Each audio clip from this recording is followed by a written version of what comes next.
One of my favorites, I think maybe you can relate a little to it as far as we know the story. Remember clear back in Genesis chapters 39 through 46? Remember Jacob and his kids? Remember the family issues they had that the Bible recorded so we could all see that families have problems? You know what I'm saying? I love that about the Bible, don't you? You know, they had some serious drama. You know, Joseph, the baby of the family, has dreams, tells his brothers they hate his guts. That's it. We've had it with him and this little dreamer. Here he comes.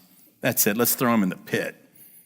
And these guys, being such good sons of the family, took his coat of many colors, ripped it, covered it up in blood, and brought it back to his dad and said, we don't know what happened to him, but here's his jacket.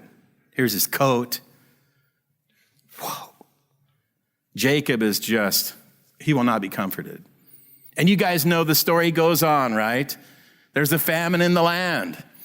The world's starving to death. And here's Joseph, this guy who all he's done is had dreams and visions from God. God has a plan for his life. And he goes into the pit, sold to the travel and slave traders, ends up at Potiphar's house. He gets accused of rape, falsely, imprisoned for years. Then the butcher and the baker and the candlestick maker show up one day.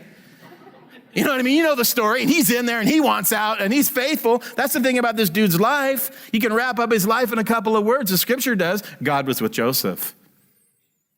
He's faithful in there. He's in control of everything. Here comes these dudes. They have the dreams. You guys know the story. One of them, he gets his interpretation. Bummer. You know, the other guy goes, hey, listen, man.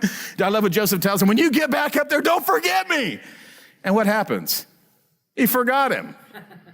And so then some time goes by, and you know the story. Pharaoh has a dream. He's freaking out, and all of a sudden one day the guy goes, I remember my wrong. Oh, there's this Jewish guy. And I love what he does. He shaves, Joseph shaves, gets cleaned up because he wants to present himself right. This guy hasn't lost all of it. And he comes rolling in there, and you know the story. He tells the interpretation of the dreams. Now he's second in command, man, of the most powerful nation on the planet, right? And then the famine starts after those years when he's gathered up the plenty. Jacob sends his boys down to Egypt to go get some grain because the family's going to die if they don't. Joseph sees them and being the kind and tender-hearted brother, decides to get a little payback. You know come on. You know, he messed with them, didn't he? You're spies. Sets them up, puts some money in their bags, the cup, the whole deal. You know the drama. I love that story, don't you? Reminds me of my kids. It's just like, okay, we're normal. You know what I mean? The youngest wants to kill the oldest. I mean, just all of the above.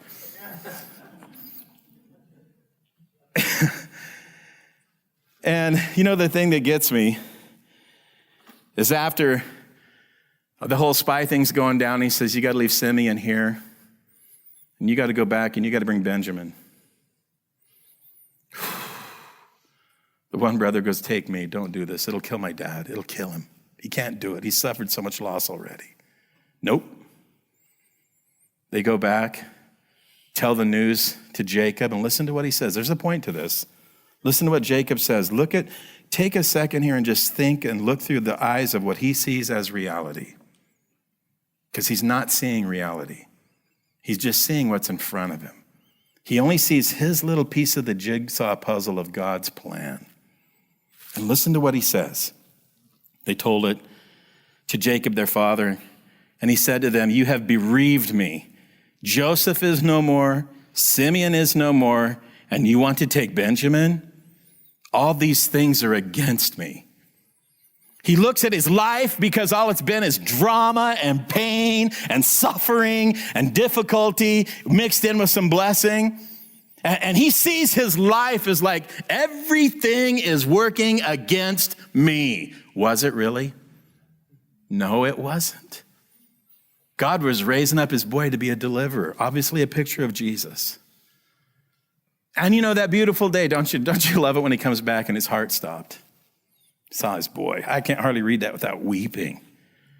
And then Jacob's brothers, remember how these guys, they thought God was against them too? Why? They go, all this is going down, and before the good news totally gets out, they go, oh man, God's paying us back. He saw what we did to Joseph. So they had no idea they were part of the plan. That's a part of the plan I don't want to be part of. How about you? You know what I mean? I would much rather be the nice guy and not the brother. Although there's moments, huh? You know what I mean? It's like, Anyway, I'm the younger brother. I had the older brother, and everybody in between suffered. God used, listen, their past, and God used their present to do his will, his plan, his kingdom. And did you notice there's a common denominator? There's a common ingredient in this thing. The ones that God used suffered a lot.